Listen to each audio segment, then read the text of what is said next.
Welcome to Voices of the Community, which explores critical issues facing Northern California communities. We introduce you to the voices of community thought leaders and changemakers who are working on solutions that face our fellow individual community members, neighborhoods, cities, and our region. This is George Koster, your host. This episode is part of our documentary series, From Bankruptcy to Reinvention, the City of Stockton, California. The documentary series attempts to provide listeners with the insights, points of view, and personal stories from the various voices of changemakers working to reinvent the city of Stockton. The interviews were conducted from August to September 2016, leading up to the election of Mayor Michael Tubbs, who is our central character in the series.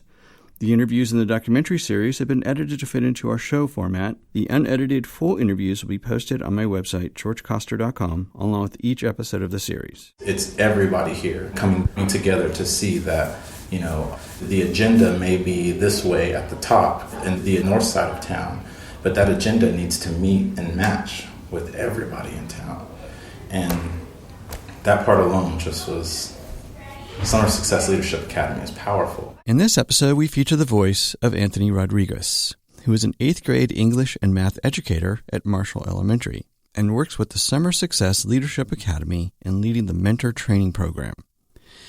Anthony shares his passion for teaching and empowering youth to understand and embrace the socioeconomic construct of Stockton's economic apartheid and to break out of that setup to write their own life stories. The Summer Success Leadership Academy was co-created in 2010 by Stockton natives Ty-Licia Hooker and Michael Tubbs. The one-week residential program is free to about 50 minority high school students who learn to design and execute community action plans to address problems facing their communities. The Summer Success Leadership Academy is hosted with the University of the Pacific.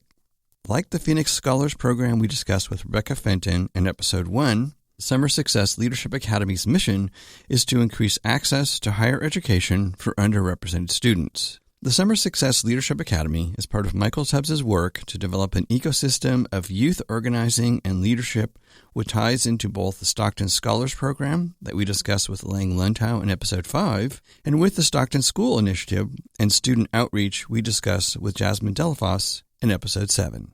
My name is Anthony Rodriguez. I am not from Stockton. I'm from Tulare, California.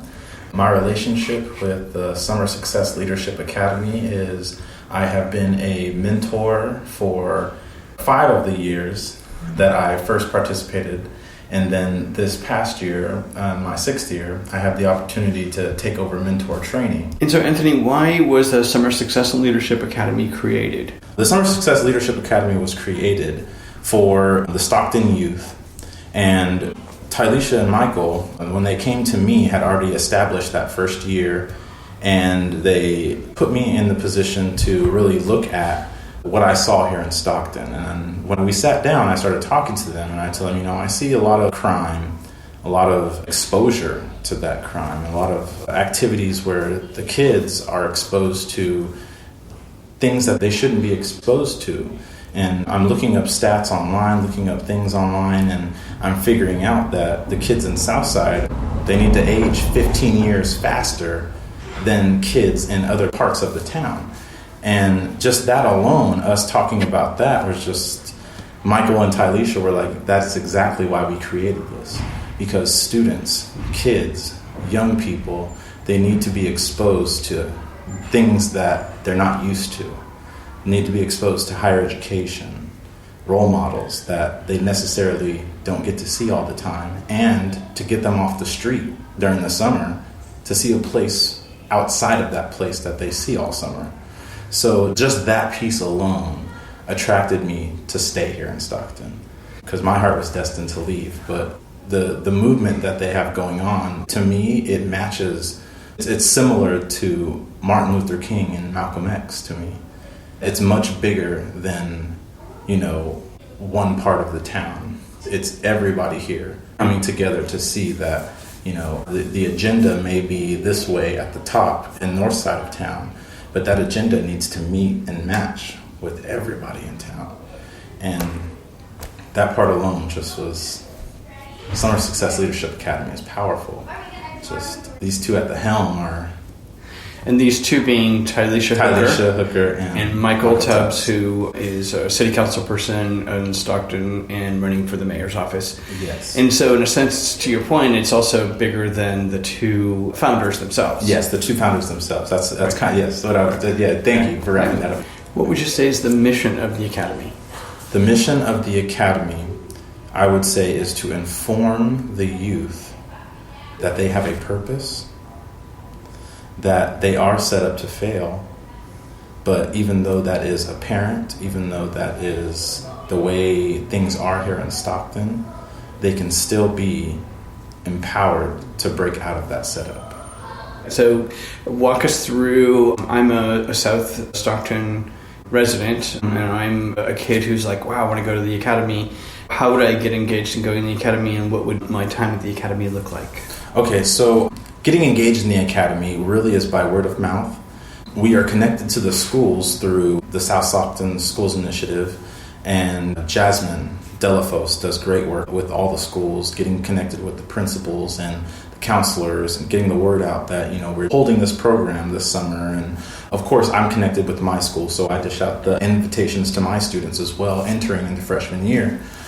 But as an incoming student, we have orientations for them. It's for them and the parents. And we sit them down, get them ready for what's to come. It's probably like 2 to 3 weeks prior to the camp. We sit them down and we go through what's going on in the camp. So we tell them that, you have free housing. You have a week's worth of food that is totally free. The only thing the kids need to show up with are their clothes and their toiletries. And then we handle the rest of it. And we have a University of the Pacific students who are mentors as well, and they hold tours for the families and the students to show them where they're going to be staying, what the campus looks like, because a lot of these students have never seen the University of the Pacific campus, and they live here in Stockton. So that's a treat in itself.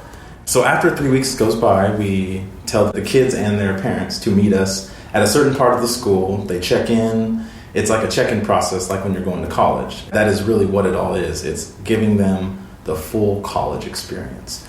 So they show up, we give them their keys, their room number, we tell them who their roommate's going to be.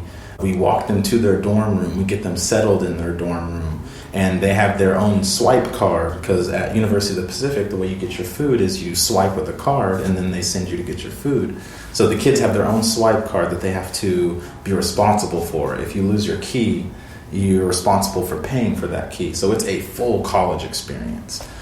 So after we send them to their dorms, we then set them free to go get breakfast in the morning, because we're constantly pulling people in throughout that entire morning. Nobody shows up exactly at 8 o'clock in the morning.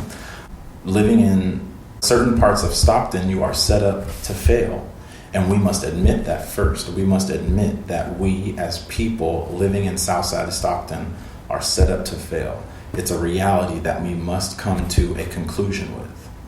So once we get past that point where we are admitting the setup is real, we put them in different groups and put them in different activities that really show them, these people are getting more things than these people, and this part of town is getting more stuff than this part of town. So it really takes them through that process and understanding how policy works, and how policy is the way things are ran when it comes to the different districts in Stockton. So really showing them that system, showing them what the system and why the system is. After we take them through that, the next part that we get to is we empower them, and we don't inspire. So we empower them with the facts. We empower them with the things that are real, with the things that are apparent, the statistics. And with that empowerment, we want to see them grow and use that knowledge, take it back with them to school, and hopefully that empowerment motivates them to do better in school, pay attention more in school, focus more in school, not just because it's a thing that we have to do, but it's a thing that we need to do. We need to break out of this setup. We need to break out of this system. So the empowerment piece is really big. We don't need to inspire you, because you don't need to be, in the words of Michael Tubbs, you don't need to be inspired to not hear gunshots at night. You need to be empowered to not hear gunshots at night. You live in that system. You live in that place. Now you need to look at the facts and know that you can still break out of that place. We really focus on not inspiring, but we focus on empowering. The third piece that we do is we affirm their identity. We let them know that you have a purpose. You are a person in this society. You were put on earth not to just walk the earth and be just an object that, looks at the sky and doesn't have dreams. You have dreams. You have things. You have ambitions. You have opportunities. And we open their eyes to those opportunities. Even though you live in Southside Stockton, you have all of this stuff at your disposal. We let them know that, you're somebody. One of the ways that we did that in SSLA, in the academy, is Pacific has this program that they do for incoming freshmen. It's called the Pacific One Word Project. And we do that with the students. So we give them the opportunity to substitute their name, their first name, for a word that they think embodies who they are. So, for example, mine is unforgettable. And they tell you, why would you replace your name with that word? So this is something that I did when I first got to Pacific. So mine was unforgettable. This was really at a time when the Aubrey Graham, Drake, released one of his albums that I really loved. And that was the name of one of the songs. And I thought to myself that, in my mind, I want to be unforgettable to my students. I want them to know that I'm here for them. I'm here to make sure that they grow, to make sure that their life is better, that they know their path, that their path is not written for them, that they write their path. So at the end of the day, when my students leave me, I want to be unforgettable. So we give them the opportunity to do that, to affirm their identity by choosing one word that embodies who they are. It's a beautiful project, and we definitely have plenty of those pictures. The last piece is we connect their education to more than just a letter grade. Too many times you go to a school and the teachers are drilling about he's getting F's, he's getting D's, he's getting C's, when they're not focused on, is he improving? Is she improving? Are we just focusing on the bad things they're doing? What things can we do to help them get to the good things? They focus just on the bad of the students. They lack this, they lack this, they lack this, they lack this. Yes, they lack those things, but they're still here at school. They still want to learn. What are you not doing that's not helping them learn? So connecting their education to more than just a letter grade. Yes, you get a letter grade. Yes, at the end of the day, you're going to get a letter grade, but you have to understand when you enter that classroom, it's more important than receiving that letter grade. You're there to get knowledge. You're there to gain more knowledge. I know how much the spoken word is important to both Ty-Licia Hooker and Michael Tubbs. Mm-hmm. And I know you guys have studied Tupac's work and then also the Freedom Writers. It's just an example. Yeah. At the end of going through those four pieces that you just described, essentially learning about their own history and taking ownership of the fact that here's where they are, here's the system in front of them, they can take some action to guide themselves. What do you think the students gain who go through the academy? Of course, some people walk away with the idea that it's a horse and pony show, but that's just the few. The majority, which I think Ty-Licia said it's a 95 to 98% of the kids, walk away feeling motivated, feeling like they can go back to their school and make change. This is all them coming back to like ice cream socials and things that we do to check up on them. It's a personality change. I've seen multiple kids go through such personality changes. For example, I'm sure he's been mentioned before, but one of our students' names is Albert Lopez. And he was ex-gang member. When he first came to us, he was in a gang. He was doing bad things with his life. But then once he came to this academy, the very next year, we saw his grades are changing. His teachers are noticing him more. And these are things that, Michael and Ty-Licia are telling me, and I'm just kind of like blown away by them. And it's a total mindset change in a week because they come to reality. They realize that, the place that they live in, something's wrong. And nobody has told them about it. But now that they understand it, it makes sense to a point where they understand that, they can take advantage of what's in front of them. They can take advantage of their future. Now they know that they are in control. because they have felt that sense of powerlessness, that other people are in control of their lives time after time after time after time. And Albert was one of the biggest ones for us because he was involved in such bad things and people were making decisions for him. And we told him and we helped him understand that, dude, you can make your own choices. You don't need other people to make those choices for you. But he was just so deep into it that he felt people were making choices for him. And I think it's where a lot of the kids really come to reality with that, their paths for so long have been written. And now that they can take control of it, because it's really unwritten. You are the one that can take control of this path, going to your school, going to community events. You can get involved and show that you are dedicated to what's next. And I really think that all the kids really sense that and they walk away with it, but they have to go back to their high schools. They have to go back to their homes at the end of the day, and they're right back in it. I know they walk away knowing that they can write their own path. But at the same time, it's always hard to go right back to where you came from, right back to, you leave Pacific and go right back to your home. So it's easy for it to go empty. And that's why we bring them back for like the ice cream socials and the check in with them at schools, go talk to their principals, make sure they're doing good in class and stuff like that, to build that fuel back up to know that, hey, we're still dedicated to you. Right. It's not about, 1 week during the summer. It's about the path that's in front of you now. And we're going to make sure that that path is unwritten still, that you are the one writing that path. So 95 to 98% of the kids really walk away feeling that they are in control now, that we understand reality, and that Stockton is this way, but we can make it this way. You're listening to Voices of the Community, which explores critical issues facing Northern California communities. This is George Coster, your host, and if you're just joining us, in this episode we are discussing the reinvention of the city of Stockton, California. Our guest today is Anthony Rodriguez, an educator and the lead of the Summer Success Leadership Academy's Mentor Training Program. Anthony is reviewing both his and fellow University of Pacific student mentors' work with South Stockton's youth to understand how government policy has set them up to fail, how engaging in the policy empowers them to break out of the system, and by organizing with their fellow community members, enables them to take ownership of their own stories and that of their communities.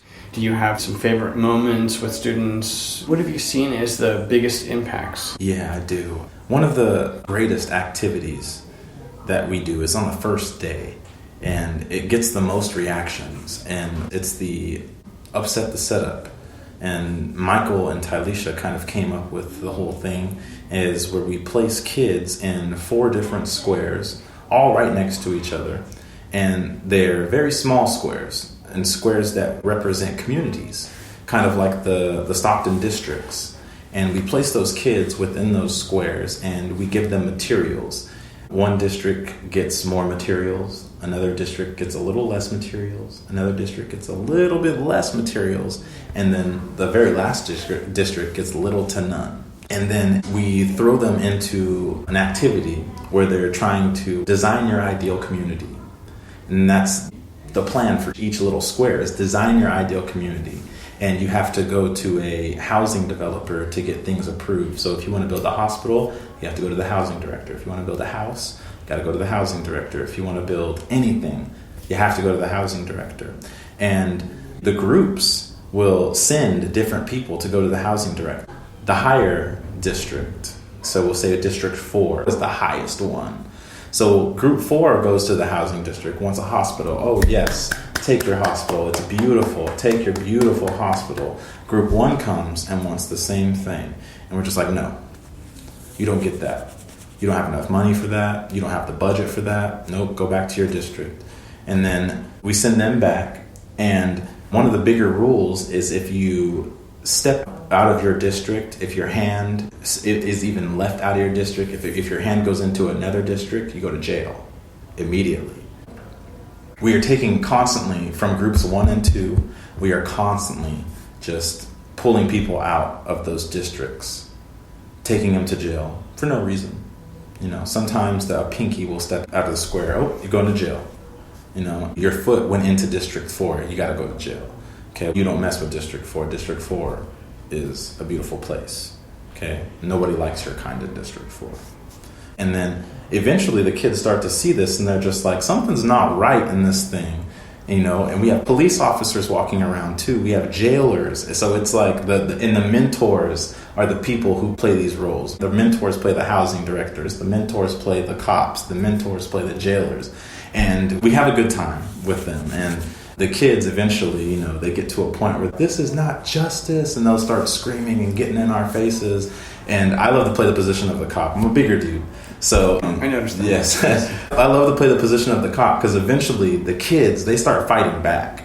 And they're just like, no. And like sometimes I'll have to like grab them and like start like pulling them a little bit. You're going to jail. You're going to jail. And they'll go limp.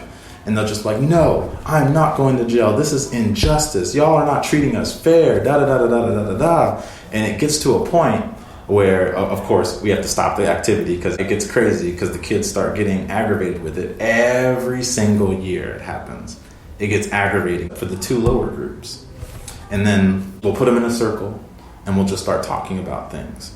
And this is where they really start to come like to reality about, I saw people over in District 4 getting all these things. And then we asked for this and they told us, no, you guys can't have that. And then we saw them getting more stuff. We saw them getting football stadiums. The mayor was visiting their beautiful houses and all this stuff. And we are over here trying to improve our community.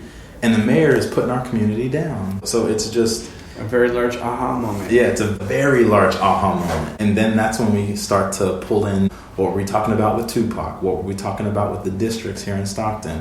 Where you come from? What we see here with the different things in Stockton. It's a complete breakdown of the entire week in one activity. So you're essentially also providing the context of each district is really the context of how a municipal government / politics power structure is set up. Yeah. So they get a chance to really understand the game. Mm-hmm. It's bigger than a game. Yeah, much bigger. It's much bigger than a game. But it sounds like at the end of this week, they're also inspired to realize it's more than a game. It is a game. They're a player in the game. They have to engage in the game and either become a better player at the game and or create coalitions of other players, right? Yep. To create community-based power. Yeah. We are pawns in the plan. How do you become something else? How do you become a rook? How do you become a knight? How do you become those things? Right. Education. How do you discover that you can not just be a pawn, that you can become a part of the chessboard now? You become a strong player on that chessboard. Education. Right. So for you, the aha is that you are creating awareness at a level that when they first show up that day have no idea. Yes. Right. Yeah. And so by creating that awareness, they come out of the program. How many of the students or participants have been able to go on to Delta College or UOP or a state college? A fair amount, actually. We cannot keep track of all of them because eventually some of them move away. But they always tend to come back and visit and let us know how they're doing. But like I said, that 95 to 98% is the amount of kids that are graduating with high school diplomas and actually pursuing higher education. How does that compare to a district-wide? What would you say the district numbers? The district numbers, the last time I had checked, I think were between 65 to 70 going on to higher education. And then the other amount either go to the Army or start like working or end up in harsher circumstances, unfortunately. Right. But that piece is really what keeps us strong with the people who sponsor us during the summer to keep the program going, is that number that we keep high for ourselves. But yes, it's definitely greater than the Stockton Unified's overall. And that's good for us. We want to make sure our students are getting to where they need to get to, where they want to get to. But yeah, I don't know the exact number, but I remember Ty-Licia was saying it. And I had told somebody it was like 85, 86% when I was there this summer. And then Ty-Licia had to stop me. She said like 95, 98%. I just know it's in that area, 95, 98. It's not 100 like we would want. Right, but that's realistic, right? That's realistic, it's still anywhere from 10 to 15 points higher than the average in the district. You're inspiring students to be engaged and believe enough in themselves that they can do the academic work to propel themselves into another level. Yes. Right. Anthony, is there one thing about yourself that you don't feel people know about? One thing about myself that I feel like people don't know about. I'm sure there's plenty. Oh wow. I would say that, I have not made a big announcement about it, but, I'm currently getting ready to have a child, my first child, and it's really started to help me look deeper at the world and issues that are going on. And I do what I do, teach, because I want to see a better place for my child.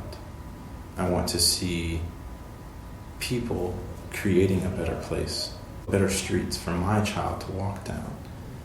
And that has really become apparent to me in the past few weeks as I've had to wrap my mind around this whole thing about bringing a child into this world. Is, it's a scary thing.